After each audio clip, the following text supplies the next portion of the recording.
It up a little, shall we? This next story is for soon-to-be high school graduates unsure of what they want to study in college.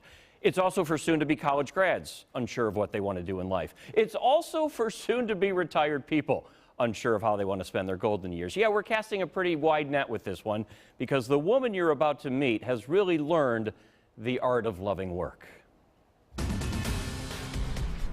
He is what artists call a painter's painter. Every painting, Look at this. Isn't this wonderful? every drawing, every statue, Anatomically, he is just perfection. inside the walls of the Milwaukee Art Museum tells a story. But none of them tell the entire story. We're going to go around the corner here to a Picasso Cock of the Liberation. For that, there is Barbara Brown-Lee. This became a whole different painting. The museum's chief educator is as priceless as anything in the collection This was a celebratory thing for him. because she doesn't just know the pieces on the wall, This is an amazing painting. she knows the donors who put them there. They're the founding fathers of our city, of why we are what we are today. The Laytons, the Pfisters, the Vogels. Her lectures are mandatory for any volunteer wanting to become a museum docent. You know, those volunteer guides who help visitors understand what they're seeing. To get that wide sweep. A required class, though, has never been so enjoyable. As I tell the children, there are very few paintings I want to lick, but this is one of them. I really want to lick this. It's so delicious and so lush. She has trained every single docent, thousands over the years, ensuring that the stories get told the right way, whether the visitor is a political VIP or a group of school kids. In my thinking, it's best if they all have the same foundation, so that's why I'm trying to do it as long as I can.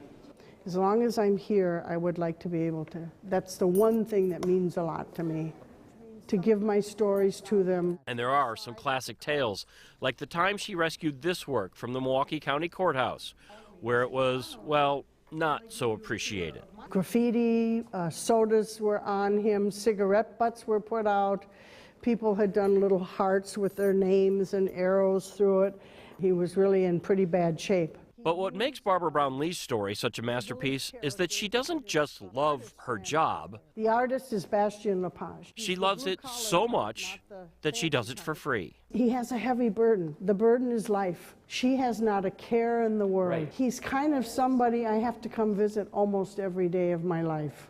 The daughter of an art teacher, she was exposed early to great works, studied art in college, and after a brief time in the Southwest, came back home to Milwaukee. The coloration is so wonderful. For decades, she has logged, learned, and often loved He's lit up. every piece of work donated to the museum. I'd like to move on to Picasso. So no one was surprised that when she retired and came off the payroll at the end of January, she showed right back up at work February 1st Probably one of the most important paintings in her collection. to keep doing the exact same thing she'd done for decades.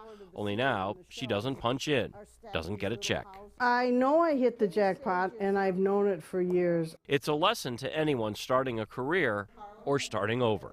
If you're not having a good time in your life or your job, get out, because life's too short. But her advice for retirees is just as stern. This is not the time in life to coast, she says. Some of you have shut your valves down. You're slowly closing down all these pipes and valves. I said, you've got to keep them open. You have to keep learning. A lot of sculptors would make these smaller maquettes. Which is why she's here every day, retired, but also resigned to bringing the works of the museum to anyone who enters. Yes, I want people to come here. I want them to come here and fall in love and come back. And if there's anyone who knows about coming back to something you love, it's Barbara Brown-Lee. So how do you thank someone so attached to their job that they would do it and do it for free? Well, you start by giving them their own day. So Thursday, May 2nd is Barbara Brown-Lee Day at the Milwaukee Art Museum. Fittingly, it's a free admission day. And yes, even though it's her public retirement party, Barbara will be back at work on Friday. I love this woman. Oh, I liked the valves. You know, she talked about don't close those valves. I Keep mean, learning and get down to the museum. Yeah. That's her thing. It's for everyone. Get down there, learn the pieces. You'll see her. She will spend the day with you explaining every piece, and you should take her up on it. We could listen to that all day. Tell me one thing you had to leave out on the editing table there, because I know there was something. Just about how much she loves going to work each day, and it's a fortunate few. We love what we do. Would I do it for free? If my contract ended tomorrow, am I coming in the next day for free? I am not, as much as I love this job. And it was nice to see somebody love their job so much. They kept on doing it. She's a lucky woman, and she knows it. We're all coming off a bad week, so Yeah. perhaps this is a bad time to ask Right. to do Indeed. anything for free. Good stuff. Thanks, Ted. Starting today, if you